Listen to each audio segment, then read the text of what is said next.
Bonjour à tous et bienvenue sur le blog des nouvelles technologies. Donc aujourd'hui, je vais vous présenter le LG Optimus Vue, donc qui est un smartphone par LG. Comme vous allez le voir, il se place dans la catégorie du Samsung Galaxy Note 2, puisqu'il est entre la limite entre le smartphone et la tablette. Alors même si aujourd'hui on a l'habitude, enfin de plus en plus les smartphones sont de plus en plus grands, larges, enfin tout ce qu'on veut. Il s'avère que celui-ci, il est particulièrement imposant, comme vous allez pouvoir le constater par vous-même. Donc voici le LG Optimus Vue, donc la boîte. Donc une boîte en somme classique. D'ailleurs, on va retrouver toutes les informations du LG et on a à peu près toutes les informations. Enfin, entre guillemets, toute la boîte se résume à cet autocollant derrière, puisqu'elle est toute blanche avec ici une écriture un peu brillante. On est très loin des boîtes colorées de chez Nokia ou encore de chez Samsung également avec la mise en avant du smartphone sur leur boîte. Ici, LG mise sur la sobriété et je trouve ça assez sympa en fait. Donc, une fois qu'on ouvre le colis, enfin la boîte du moins, on se retrouve avec notre smartphone ici, donc le fameux LG Vue, Optimus Vue. Donc déjà je vais vous le montrer rapidement. Donc voilà, donc moi la version que j'ai c'est la coque arrière noire, à savoir qu'il existe également coque blanche. Donc je reviendrai bien sûr dessus après. Je vais continuer à déballer la boîte. Donc, donc là, c'est un peu en vrac parce que je l'ai ouvert, pour tout vous avouer, donc j'ai un peu regardé. Donc, ça sera certainement pas rangé comme ça si vous l'achetez. Donc, on va retrouver ici des tags. LG Tag Plus, donc j'en reparlerai par la suite. Donc là, c'était, je sais pas si vous allez le voir. Ici, on a le Office, voilà, Office Mode, Car Mode. Et tac, j'aurais pu ranger. Et on en a une dernière, le Sleep Mode. Donc ça, je reviendrai par la suite. Je vous expliquerai à quoi ça sert et les opportunités qu'il y a. Donc voilà, ensuite il y a une petite note d'information. On va retrouver ici le guide de démarrage rapide du LG P895, donc qui est le modèle qu'on a là. Ensuite, on va retrouver un câble qui permet de relier notre smartphone à notre ordinateur, voire à une prise murale. Ça, on commence à en avoir l'habitude, ça devient le standard. Donc vous voyez, on a l'embout USB plus micro USB ici, comme ceci. Ensuite, on va retrouver donc bien sûr notre prise murale, avec ici l'embout pour l'USB. Donc là aussi, c'est plutôt classique. On va retrouver également une paire d'écouteurs, donc comme ceci. Donc comme vous le voyez, ils sont caoutchouc mou. Ça peut donc bien s'adapter à vos oreilles et bouchonner ces dernières, pardon. Et enfin, donc ça. Et enfin, on retrouve ici un petit stylet LG, le Ruberdium, qui va nous permettre notamment d'interagir avec notre smartphone. Donc, contrairement si vous l'avez déjà vu, le S Pen du Samsung Galaxy Note 2 par exemple, ici c'est un embout. Alors, je ne sais pas si vous allez bien le voir, j'essaie de faire la mise au point, mais ça devrait mieux aller ici. Voilà. Donc, voilà. Ici, donc, vous voyez, vous avez un embout en mousse. Et du coup, vous allez voir, la différence entre les deux est assez flagrante et c'est pas du tout la même utilité. Donc voilà pour la partie déballage. Et je crois que j'ai fini, à moins qu'ils ont caché en dessous. Non, il n'y a rien de caché. Donc voilà, je vais pouvoir vous présenter le smartphone en lui-même. Donc voici le LG Optimus Vue. Petite tour d'horizon des caractéristiques avant de vous le présenter en détail. Bon, bien sûr, vous retrouverez bien sûr toutes ces caractéristiques sur le blog, hein, sur l'article en question. Juste rapidement, il fait un poids de 168 grammes, donc un petit peu moins que le Samsung Galaxy Note 2. Sa taille 139,90 par 8,5 d'épaisseur. Donc vous voyez, il n'est pas très très épais pour la taille. En revanche, je ne sais pas si vous le remarquez, mais la largeur du téléphone, vous voyez, c'est la largeur de ma main, c'est assez impressionnant. Et ici, si je vous le compare avec un Nexus 4 juste à côté, la différence de hauteur, elle n'est pas très très flagrante, mais alors au niveau largeur, il n'y a pas photo, hein. Donc voilà, c'est vraiment imposant. C'est vraiment une taille vraiment vraiment différente de ce qu'on a l'habitude de voir. Ça peut poser certains problèmes pour certaines personnes qui ont notamment des petites mains et qui pourront facilement échapper le téléphone. Moi-même, des fois, je le perdais des mains. Ensuite, on va avoir un processeur, donc c'est un quad-core de 1,5 GHz, donc ça c'est plutôt convenable. On va avoir une batterie de 2080 mAh. Donc là, le problème de cette batterie, enfin si c'est un problème ou pas d'ailleurs, chacun aura son avis là, sur ce point. Comme vous allez voir, on ne peut pas enlever la coque arrière et du coup on ne peut pas remplacer la batterie. Donc ça c'est un petit point négatif, notamment pour tous ceux qui se déplacent, etc., qui souhaitent emmener des batteries de remplacement. Là pour le coup vous ne pourrez pas le faire parce que vous ne pourrez pas changer. Mais bon, on commence à avoir l'habitude. Pour le Nexus 4 c'est pareil, enfin pour tout type de téléphone on commence à avoir cette mauvaise habitude en fait de ne pas pouvoir remplacer la batterie. Concernant l'espace de stockage, donc c'est 32 Go. À savoir que vous n'allez pas pouvoir mettre de carte micro SD à l'intérieur du dispositif. Et puis voilà, toutes les autres caractéristiques, j'en parlerai au fur et à mesure où j'aborderai le téléphone. Donc voici le smartphone en question. Donc ici sur la tranche du côté, il n'y a rien qui laisse. Il n'y a aucun bouton, rien du tout. On va juste retrouver une petite trappe ici. Alors voilà, le temps que voilà. Une petite trappe ici. Donc vous avez un petite encoche ici. Ou carrément vous pouvez également glisser votre doigt. Voilà.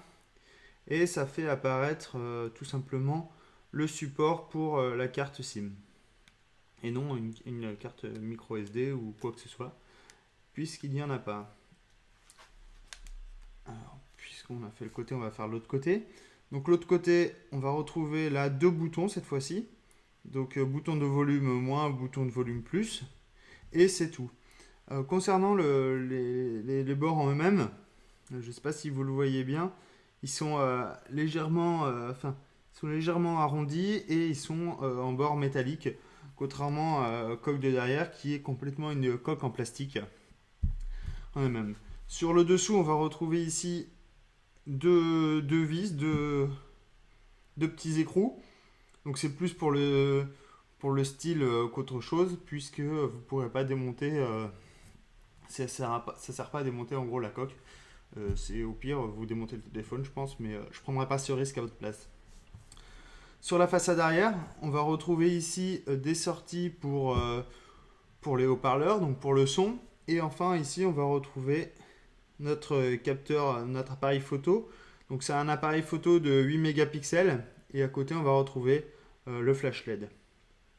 Et bien sûr on va retrouver le logo LG ici et le modèle de votre téléphone à l'arrière ainsi que différents chiffres. Sur la tranche du dessus ici, donc à gauche on se retrouve avec l'embout micro, jack pour que vous puissiez mettre vos écouteurs. On va retrouver ici un bouton qui va nous permettre de lancer le mode Quick Mode, donc je reviendrai par la suite. Ici, on va retrouver une petite trappe, hop, que si je déloque comme ça, qui laisse place au port micro USB. Donc ça c'est plutôt sympa, ça évite que la poussière rentre dedans et tout. Hop, et puis ça fait plutôt stylé, donc voilà. Et ici on va retrouver notre bouton d'alimentation pour allumer notre dispositif. Donc voilà concernant le téléphone en lui-même. Si vous voulez le voir de plus près, ici. Donc on va retrouver également ici, quand je vais l'allumer, voilà. Vous voyez le petit bouton. Hop. Est-ce que ça veut faire la mise au point? Pas trop. Non. Peut-être que ici ça sera meilleur.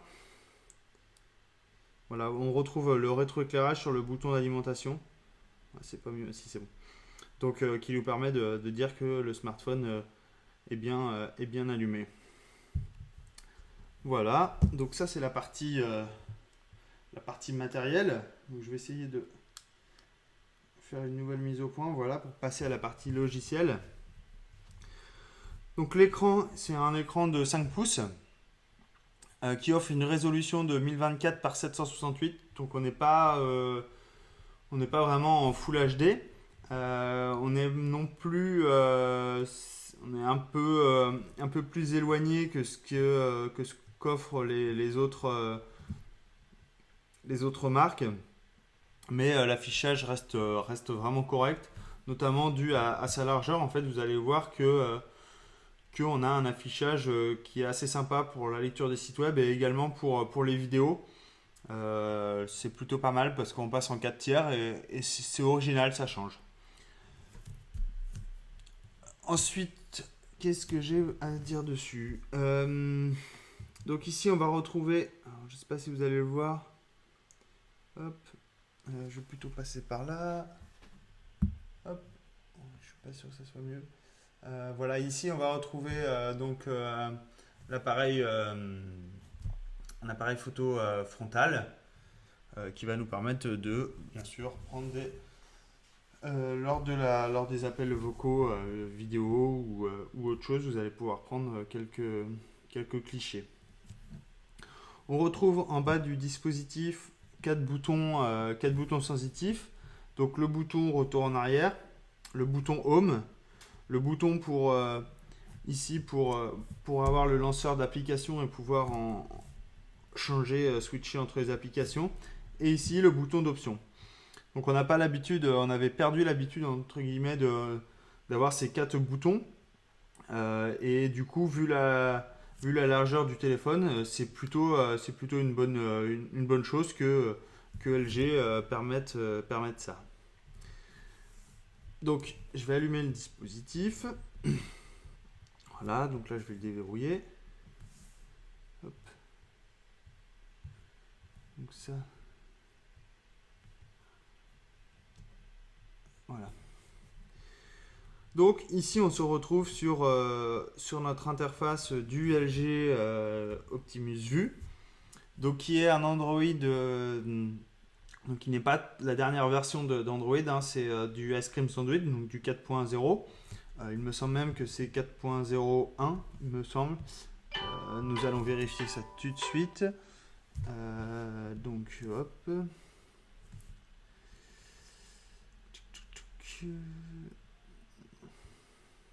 Ouais, 4.04 pardon. Donc c'est une version, la version la plus à jour, il me semble, sur Ice Cream Sandwich. Donc bon, vous n'allez pas bénéficier des petits avantages comme ce qu'on a depuis Jelly Bean, c'est-à-dire par exemple pouvoir changer d'utilisateur facilement, enfin ajouter d'autres comptes, etc. Vous n'aurez pas cette possibilité-là, mais en tout cas, vous pourrez au moins avoir une expérience assez sympa qu'apporte Ice Cream Sandwich. Donc l'expérience en lui-même du téléphone, on a une petite couche LG qui nous permet de nous apporter des raccourcis ici pour lancer directement nos connectivités, donc soit le Wi-Fi, Bluetooth, le NFC, le GPS, etc. Je peux les démarrer et l'arrêter comme bon me semble depuis cette interface. On va retrouver une autre petite chose sympa qu'apporte la surcouche LG. Par exemple, quand vous voulez installer une application, vous voyez, on n'a pas besoin de changer de vue. On a juste à faire glisser et toutes nos applications, on les retrouve directement sur notre bureau, et ce sans changer, sans devoir passer par les applications, cliquer ici et devoir le mettre ici. On ne peut pas. On peut également bien sûr créer des dossiers. Donc ça c'est la couche LG qui apporte encore. Alors certes on peut le faire également maintenant avec Ice Cream Sandwich, mais là la vue est différente. On peut mettre des dossiers de couleurs. Ça apporte une petite touche assez sympa. Voilà, donc ça c'est grâce à la surcouche LG qu'on a cette information là. On peut également glisser des widgets directement depuis cette interface. Je peux directement mettre une widget si ça m'intéresse sans changer de vue. Donc voilà pour l'interface logicielle. Je vous disais qu'on avait un petit stylo ici. Donc la première chose entre guillemets désagréable, c'est qu'on n'a pas de port, enfin on n'a pas d'endroit pour glisser ce stylet, et du coup on se retrouve vite à l'oublier, et ça c'est assez dommage. Donc concernant le stylet, par exemple, je peux lancer Quick Mode comme ceci, et là du coup je peux écrire directement sur mon smartphone. Je peux écrire blog NT par exemple, et du coup je peux enregistrer cette image. Donc ça nous permet de très rapidement, si par exemple je veux prendre une photo et que je veux annoter des choses dessus, je peux très rapidement le faire. Très pratique lorsqu'on est à des conférences, etc., qu'on prend une photo avec notre smartphone, on peut vite fait annoter quelque chose. Bien sûr, je peux effacer ce que j'ai écrit, etc. Je peux changer également de couleur, je peux changer le pinceau. Et donc du coup, voilà. Donc du coup, je peux annoter très rapidement des choses, et ça c'est plutôt pratique, notamment pour ce smartphone dont l'utilité première est vraiment comme le Galaxy Note 2, de pouvoir prendre justement des notes. Donc comme vous voyez, il est très simple de pouvoir prendre des notes, de pouvoir annoter des choses sur une photo. Et du coup, je peux facilement enregistrer ici, et je peux l'enregistrer dans ma galerie par exemple. Et je vais retrouver mon image. Non, pas ici, pas depuis l'appareil photo. Hop. Où est la galerie ?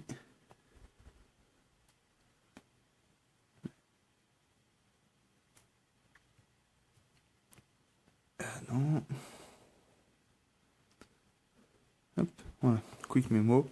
Et du coup, je peux retrouver directement mon image que j'ai annotée directement ici.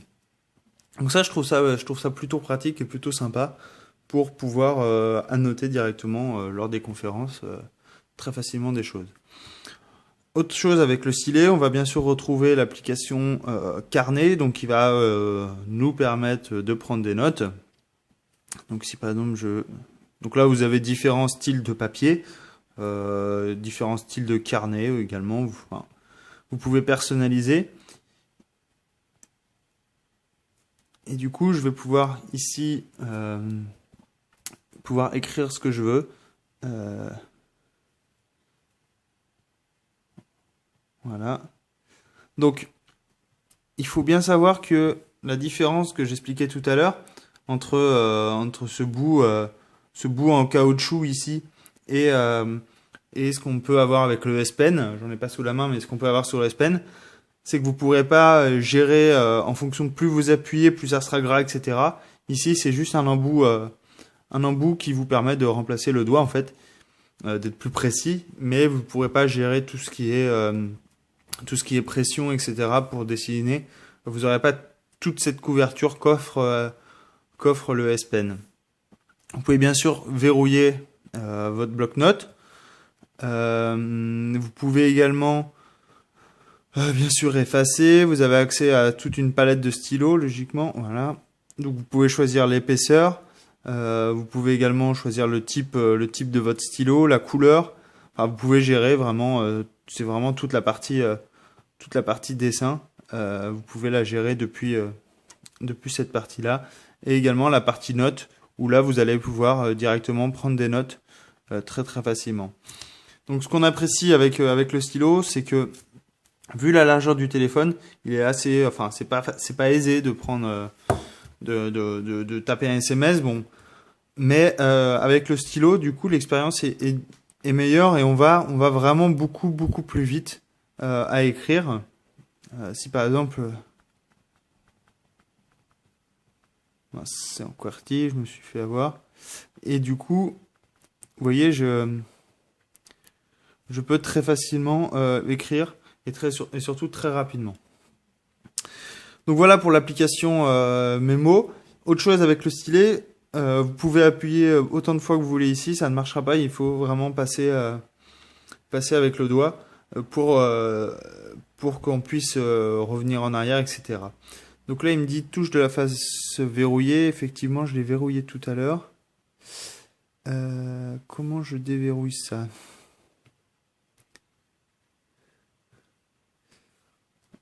Hop.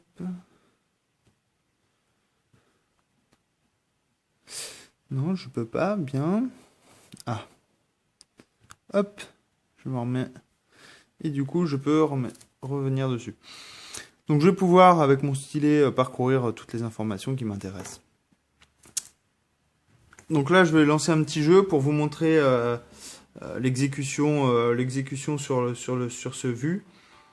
Donc c'est un jeu entre guillemets assez gourmand puisqu'il a des ressources, enfin, il demande des ressources assez élevées, notamment au niveau graphisme où c'est assez impressionnant.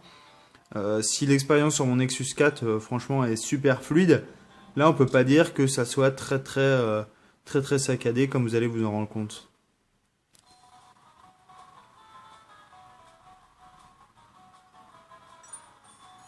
Donc vous voyez, l'expérience est plutôt sympa.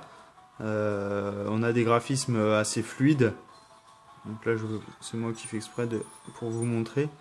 Mais du coup, on a une vue assez sympa. Et le graphisme, ils sont plutôt assez chouettes. Donc ça, c'était la petite pause. On va également retrouver donc tout plein de choses, donc notamment le navigateur. Alors là, je lance un Opera puisque il est tout récemment sorti et puis je le trouve assez sympa. Allez. Bon. Si, ça y est. Donc.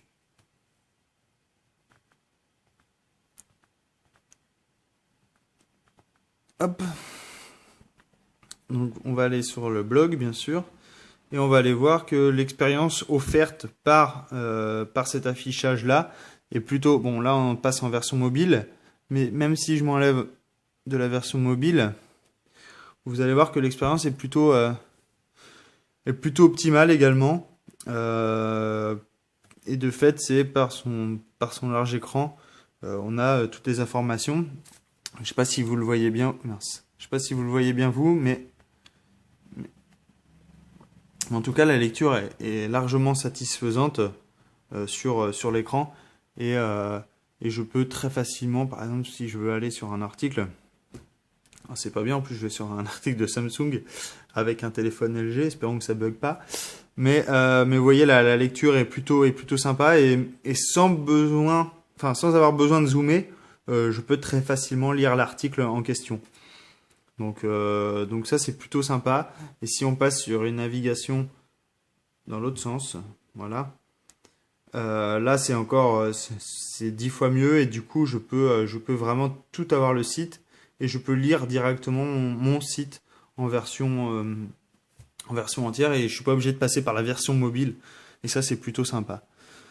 Donc gros plus pour cette navigation web puisque je consomme énormément de contenu web. C'est vraiment un gros plus de pouvoir s'appuyer sur un écran assez large, je trouve ça assez sympa. Qu'est-ce que j'ai oublié de vous montrer? L'appareil photo, bien sûr. Donc, je vais lancer l'appareil photo. Donc là, vous allez voir tout le bazar. Je vais mettre ça en face. Hop. Et du coup... Hop. Elle est où la boîte? Alors, attendez. Hop. Voilà, donc là, c'est vue de l'appareil photo. Donc, je peux prendre une photo très facilement, Donc je peux également cadrer ce que j'ai besoin. Et voilà, je prends une photo très facilement avec le bouton ici. On va retrouver toute une série de... Enfin, on va retrouver toute une série d'options ici. Et notamment certaines qui sont dédiées, enfin qui sont qu'apporte LG. Et notamment celle qui s'appelle capture vocale, ici. Donc je vais l'activer, vous allez voir. Là, il me dit « Dit cheese pour prendre une photo ». Et ça, c'est plutôt sympa. Donc, par exemple, je me mets comme ceci. Imaginez que vous êtes avec des copains. Voilà, vous voulez faire une photo de classe. Cheese! Cheese! Alors, attendez, hop. L'effet démo, ça marche jamais. Cheese! Ah, il veut pas. Cheese! Ok, je le dis peut-être mal, attendez. J'ai vu la version anglaise, alors ça se trouve... c'est pas cheese qu'il faut dire. Si. On va refaire. Cheese! Voilà. Il veut pas. Bon. Cheese! Cheese! Bon, en fait, normalement, ça doit marcher. Super, l'effet démo. En gros, vous dites le mot et normalement, vous dites cheese et normalement, ça doit prendre en photo. Cheese! Cheese! Bon, je dois pas avoir l'accent anglais pour pouvoir le dire. Super la démo. Sinon, on va retrouver donc tout plein de petites choses, la prise en rafale, le mode flash, le zoom, la luminosité, mise au point, etc., etc. Le minuteur, vous pouvez gérer la géolocalisation, etc. Enfin, vous voyez, il y a vraiment tout plein de petites choses qu'on peut configurer. Vous pouvez bien sûr passer en mode HDR, panorama ou prise de vue. Là, c'est le tir de capture en rafale. Donc là, il va pouvoir prendre une rafale de photos. Hop, c'est pas ce que je voulais faire.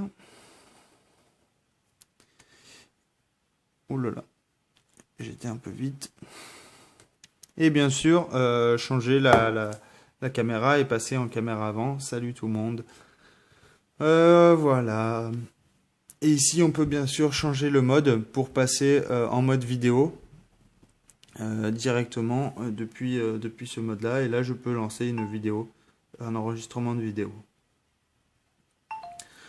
Voilà, concernant l'appareil photo. Qu'est-ce que j'aurais oublié d'autre? Il me semble que j'ai fait le tour. Qu'est-ce que j'ai oublié de vous donner comme information?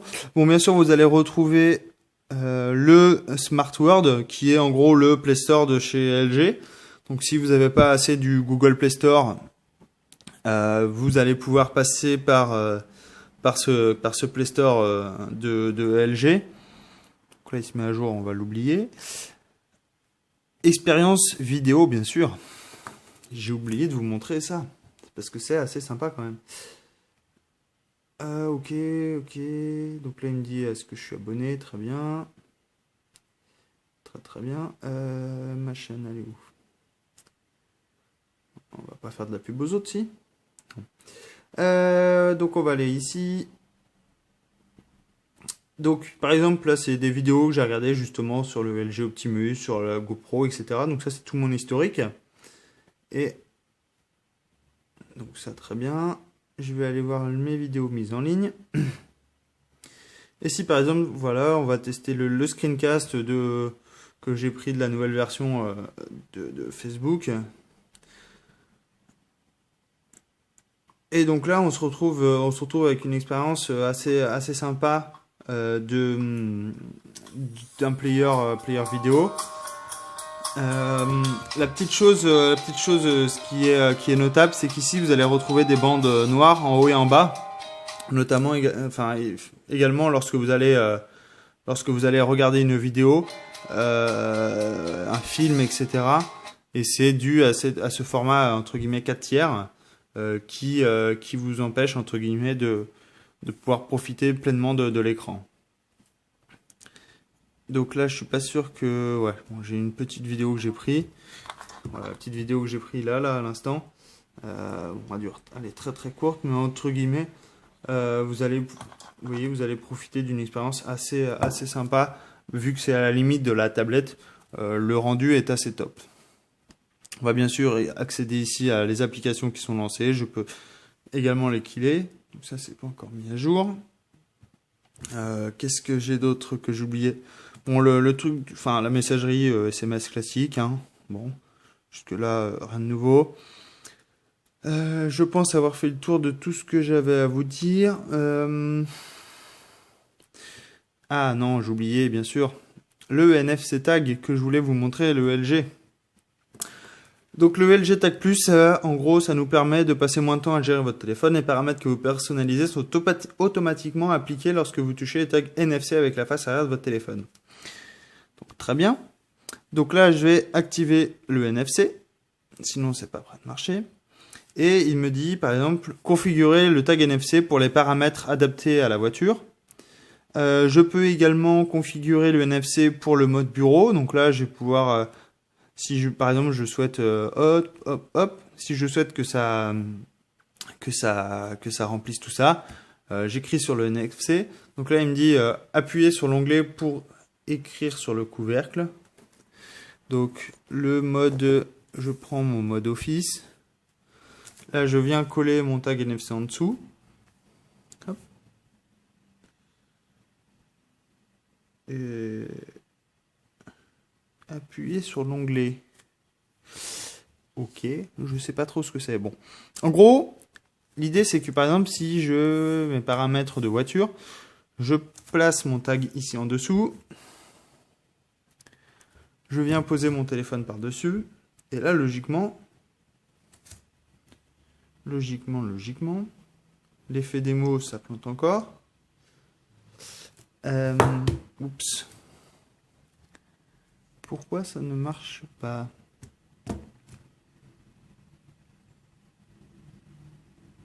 Bon.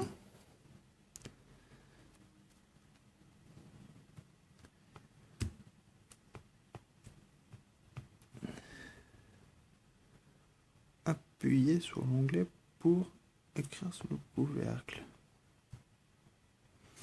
Ouais. Bon, j'avoue ne pas savoir. J'aurais peut-être dû m'entraîner avant de vous montrer. Ça aurait peut-être été plus intelligent. Bon. Si je repasse mon NFC dessus. Logiquement, ça doit m'ouvrir une petite fenêtre, je pensais, et demander de mettre les paramètres, mais j'ai pas l'impression. Donc si je désactive tout ça, par exemple, et là ici je mets le NFC, hop, je mets par-dessus. Ça me propose rien, c'est ça? Aucun des trucs. Sleep mode. Et donc passer en... mince. Donc passer en mode... Bon. Bah tant pis, je vous montrerai pas. Non, c'est dommage. Bon bah tant pis. Voilà, ça, on arrête sur cette démo ratée. Ça marche très bien, c'est juste moi qui n'arrive pas à le faire marcher. Mais logiquement, ça doit très très bien marcher. J'avais vu des démos où ça marchait très bien. Donc là, je vous avoue, pas vraiment comprendre. J'ai pas lu le manuel, c'est une erreur de ma part, j'aurais peut-être dû. Mais en tout cas, ça devrait fonctionner plutôt bien. Donc voilà, ça vous permet de faire des petits trucs, des petits raccourcis pour rapidement passer en mode car, etc. Quand vous rentrez dans votre voiture, vous collez le NFC, votre téléphone va passer devant et d'un seul coup, il va se mettre en mode car et ainsi vous allez pouvoir régler tout ce que vous avez besoin dans votre voiture. Mince. Et notamment, si vous voulez passer directement en mode navigation, destination, etc., lancer la musique, vous allez pouvoir faire tout ça depuis cette petite puce NFC qui se lancera automatiquement. Et ça veut toujours pas. Bon, bref. Voilà pour ce LG Optimus Vue. Comme vous le voyez, smartphone entre guillemets assez imposant, mais qui va s'avérer très très très très intéressant pour tous ceux qui veulent prendre des notes lors des conférences, etc. Donc voilà, je vous recommande au moins d'aller le voir, puisqu'il vaut, il vaut le coup d'œil. Donc allez le voir, et puis peut-être que ça vous fera pencher pour l'acheter. Donc voilà, je vous dis à très bientôt pour une nouvelle vidéo. J'ai plein de tests à vous montrer, donc on se revoit très vite. Allez, merci!